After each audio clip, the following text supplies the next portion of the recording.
I want to start by saying I'm not someone who scares easily. I'm a 34-year-old electrician from Columbus, Ohio. I've worked night shifts in empty commercial buildings. I've driven through some of the worst parts of Detroit at 2 a.m. for work calls. And none of that stuff ever really got under my skin. But what happened on the Norwegian getaway last March changed something in me. I don't know how else to say it. There's a version of me that existed before that cruise, and a version that exists after. And those two people are different.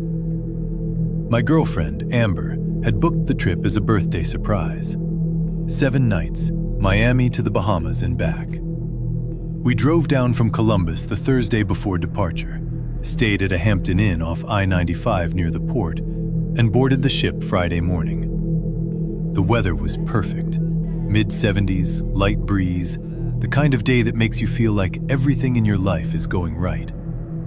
Our cabin was on deck 11, mid-ship, room 11214. It was small, like they all are, but clean. 2 narrow beds pushed together, a window that looked out at the ocean, a bathroom barely big enough to turn around in. We dropped our bags, grabbed drinks at the Sky Bar, and I remember thinking this was exactly what we needed. We'd both been grinding hard at work, saving up, and this felt like exhaling for the first time in months. The first 2 days were completely normal. Nassau, Blue Lagoon Island, sunburns, overpriced rum cocktails. Nothing strange. But on the 3rd night, somewhere in open water between the Bahamas and our next port, I woke up at around 2:40 a.m.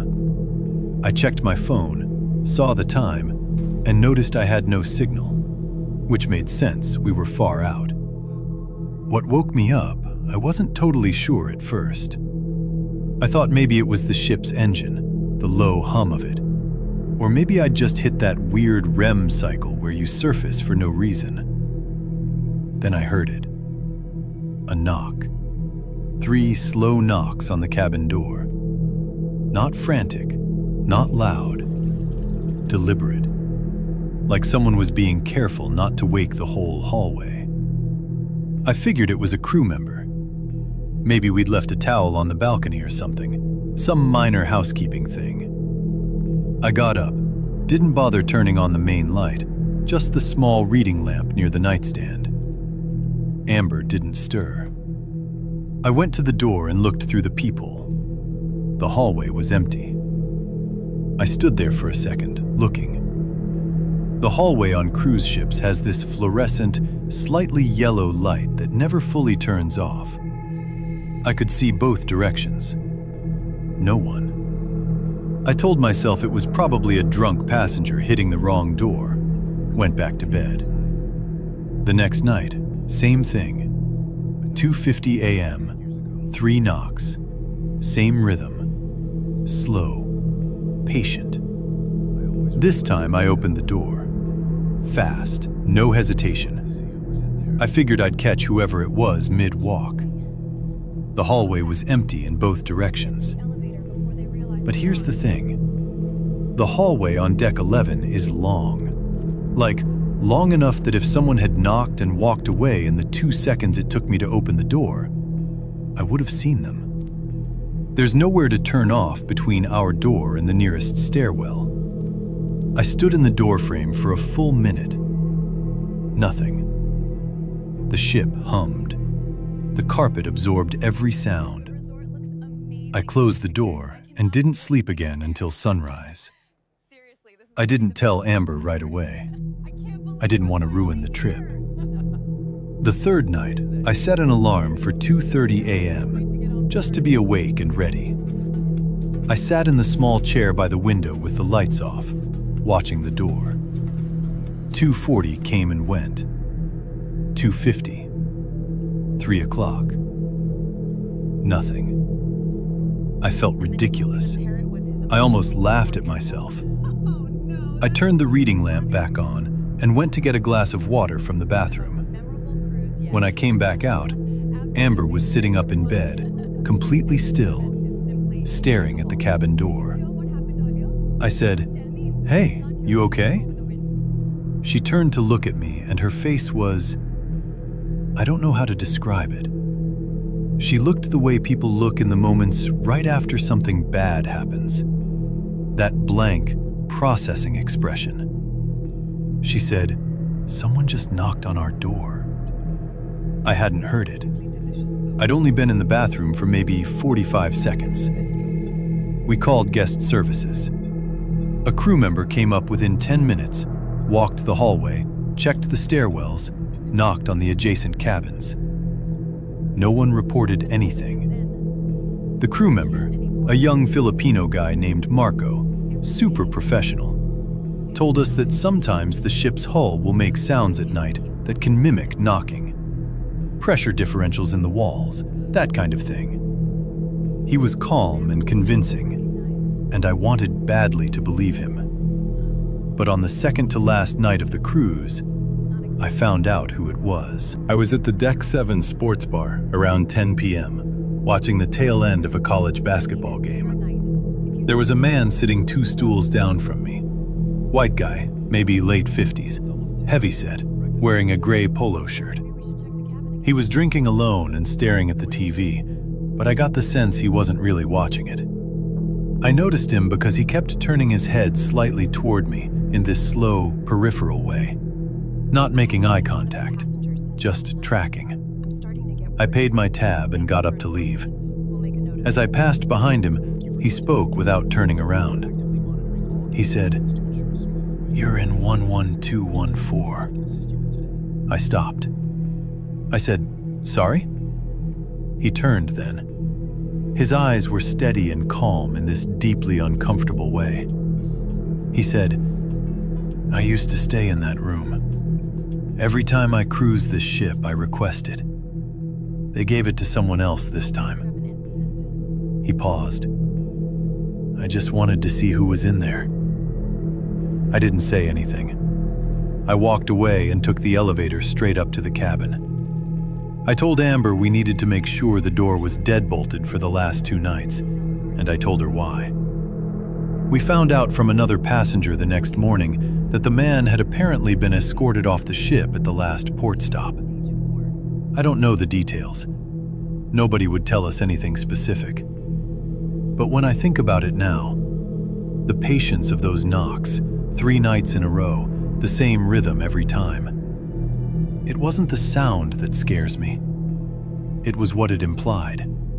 He was just standing there, in that hallway, waiting. For what, I still don't know. And I think that's the part I'll never fully let go of. Story 2. What Jessica told me before she disappeared. I've gone back and forth about whether to share this. It's been 14 months, and I still don't have answers, and I'm not sure I ever will.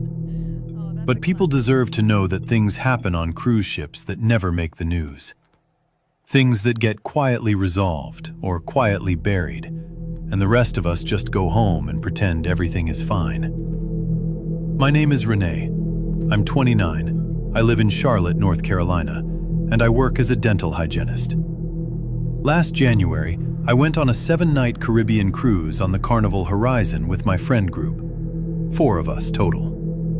It was one of those post-holiday trips we'd been planning since October, all booked through a deal on Costco Travel. We flew out of Charlotte Douglas, connected through Orlando, and boarded in Miami on a Sunday. By the second day, I'd met Jessica. She was sitting alone at a table near the pool bar on Deck 10, reading a paperback. She was maybe 32, 33. Red hair, freckled, very pale in the way that made it obvious she wasn't much of a beach person. She was from Portland, Oregon. The real Portland, she specified, not the suburbs. She'd come on the cruise by herself, which I thought was bold.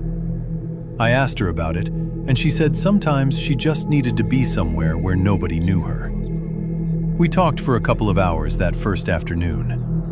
She was quiet but warm, the kind of person who listens carefully when you talk. We exchanged cabin numbers and said we'd grab dinner sometime. Over the next 2 days, we did. We ate at the main dining room twice, got drinks at the piano bar, walked the deck at night.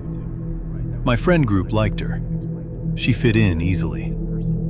On the fourth night, we were docked in Aruba. Jessica seemed different. Not dramatic about it, just quieter than usual. My friend Deja noticed it too.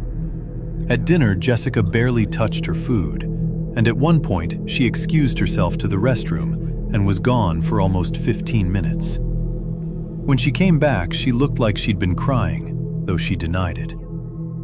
Later that night, just the two of us walked out to the aft deck. It was around 11 p.m., warm, the ship still docked, the lights of Oranjestad visible across the water. She leaned on the railing and looked out, and after a long silence, she told me something. She said there was a man on the ship she recognized.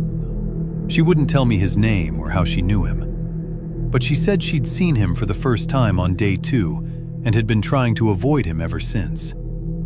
She said he'd come to her cabin once, knocked on the door, and she hadn't answered. She'd watched through the peephole until he walked away.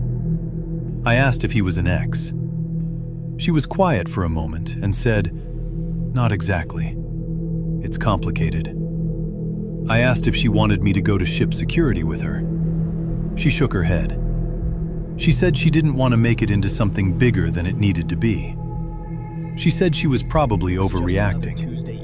That word, overreacting, in hindsight makes me feel sick, because that's the word people use when someone has talked them out of trusting their own instincts. I told her my cabin number again, room 7138, and told her she could knock anytime, middle of the night, whatever. She hugged me before we said goodnight. I remember it was a long hug. That was the last conversation I had with Jessica. The next morning, she wasn't at breakfast. I figured she was sleeping in. By noon, when we were back at sea, Deja texted me that she'd walked past Jessica's cabin and heard nothing. We knocked. No answer. We weren't her family. We weren't responsible for her. But something sat wrong in my chest all afternoon. Around 4 p.m., I went to guest services and told them I was concerned about a passenger I hadn't seen since the previous night. The woman at the desk was polite and completely unreadable. She took Jessica's name and cabin number and thanked me. I asked if they could do a welfare check. She said they'd look into it. Nobody followed up with me. The next day, with 2 days left in the cruise, I asked again. A different crew member this time. I described Jessica. He told me, in this very measured way, that they couldn't share information about other passengers. I asked point blank, "Is she still on the ship?" He said he wasn't able to confirm or deny the status of any guest. We got back to Miami on Sunday morning. I flew home to Charlotte. I filed a report with the FBI's Miami field office, which I looked up from my phone in the Uber to the airport. I called Carnival's passenger relations line twice. I was told both times that they had no record of an incident during that voyage. I found Jessica's last name through Instagram. She'd followed me mid-cruise and her account was public. I found a number for her parents in Eugene, Oregon through a Facebook search that took me about an hour. Her mother answered. When I explained who I was and why I was calling, there was a... And then she said that Jessica had come home. I felt relieved for about 4 seconds. Then her mother said, "But she won't tell us what happened." She said Jessica had flown home from Miami instead of continuing her planned trip to Key West. She'd barely spoken since. She wouldn't talk about the cruise at all. She'd asked her parents not to ask. I have Jessica's Instagram handle still saved in my phone. Her last post was from the ship, day 3, a photo of the ocean at sunset. No caption. The comments are full of people saying it's beautiful. She hasn't posted since.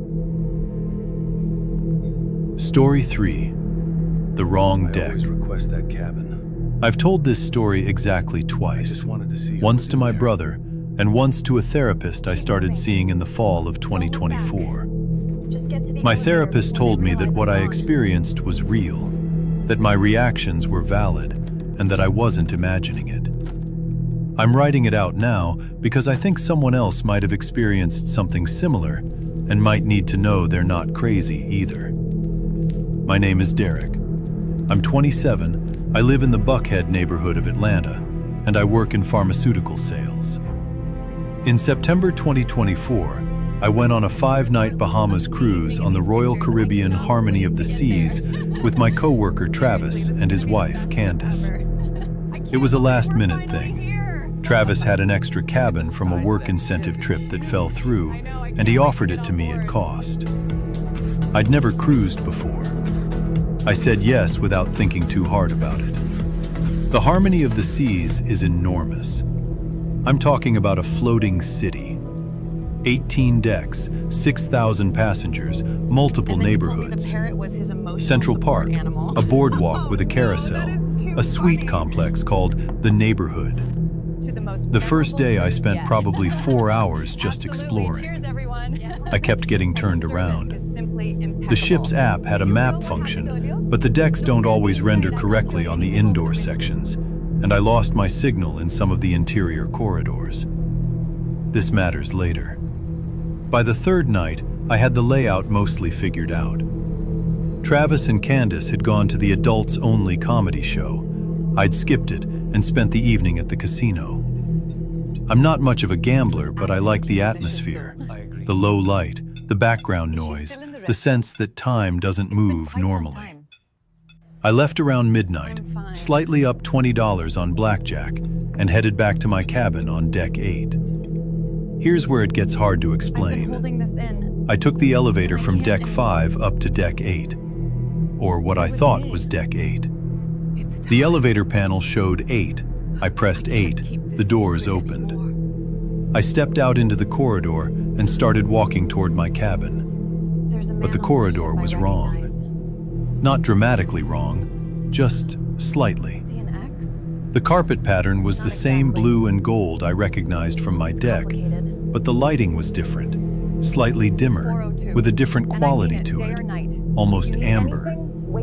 The cabin number sequence on the doors was familiar, but the numbers didn't line up with where I should have been. I walked the length of the hall and found my cabin number, 8422. But something about the door felt off. I couldn't articulate it. The handle looked the same. The keypad looked the same. I used my CPass card and the light went green. I pushed the door open. The room was occupied, Not by someone awake, by someone asleep. A man on his side, facing the wall. The room smelled different, like a specific cologne I didn't recognize, slightly woodsy. His shoes were by the door, a phone charging on the nightstand. A sport coat hung over the desk chair. I backed out immediately, silently, let the door close. Stood in the corridor for a full 10 seconds, telling myself I'd used the wrong keycard somehow, gotten into someone else's room.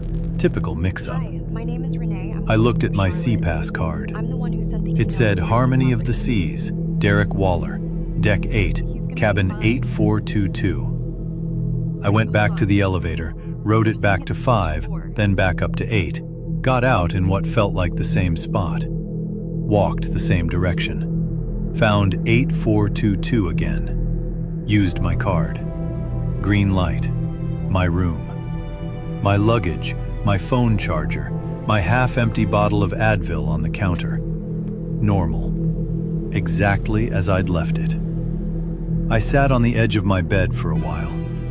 I'm a logical person. I have a science background, and I went through every rational explanation. I'd gotten off on the wrong deck and happened to have a card that opened a door. Keycard cross-programming. It happens on cruise ships. And then the captain says, The man was fine. He was asleep. I'd backed out without disturbing him. Oh, that's a No classic harm. one, Travis. Easy explanation. But I hadn't pressed the wrong button. I'd watched myself press 8. and the card had opened both doors. I flagged down a crew member the next morning and explained the mix-up. He was a British guy named Ian, some kind of junior hospitality manager. He listened to my whole explanation, then opened his laptop at the guest services desk and pulled up the keycard log for my cabin. He scrolled through it, then looked up at me with an expression I couldn't read. He said, "Your card was used twice last night within about 40 seconds, both times at 8422. I said, "Right, that was me. I'd accidentally gone in, backed out, and come back." He nodded slowly, typed something. Then he said, "The first entry, the one you say was the wrong room? That room is 8422. There's no adjacent cabin with the same number. There's only one room 8422 on this ship." He said the man I'd seen asleep wasn't a registered guest. The cabin hadn't been assigned this voyage. He said it in this practiced, neutral tone that told me he was choosing his words carefully. He said they'd look into it. He said these things happen on large ships. He said he appreciated me flagging it. I asked if I should be concerned. He closed his laptop and said, "Enjoy the rest of your cruise, Mr. Waller."